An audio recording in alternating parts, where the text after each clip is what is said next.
Почитувани, продолжуваме да работиме во интерес на сите граѓани. Во изминатиот период добивме голем број на информации, официјални дописи од вработени и командери од шумско-полициските станици за алармантно лошата состојба во овој исклучително важен дел од Министерството за земјоделство. Како дополнителен заменик министр, остварив повеќе контакти и разговори со вработените, вклучително и разговор со раководителот на шумската полиција, и по направените контакти и анализи. За жал, може да констатираме дека работата на шумската полиција е пред колапс. Поразителна е состојбата во оваа значајна служба, која што нема основни услови за работа и нормално функционирање согласно законот. Причина за оваа лоша состојба е запоставувањето на овој сектор од страна на Никола Груевски. Иако бројот на вработени од 2006 година е тројно зголемен, состојбата со кражбата на дрва е влошена. Новие овластени службени лица со посебни должности и овластувања, кои немаат бенефициран стаж, им се исплатува плата по правилник, а не по Законот за работни односи и колективен договор. Дополнително, неправилно се пресметуваат надоместоците на плата за работа за време на празници и неработни денови. Немаат посебен колективен договор, а само 7 од 30 шумско-полициски станици имаат командири.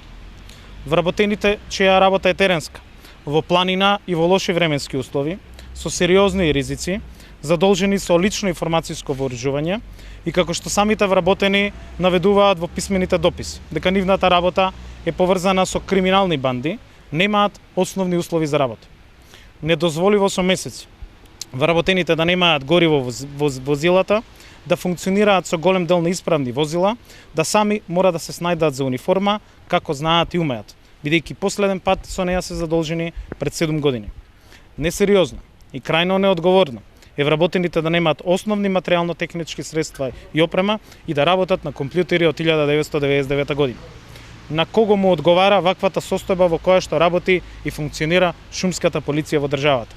Оправдување за ова катастрофална состојба нема.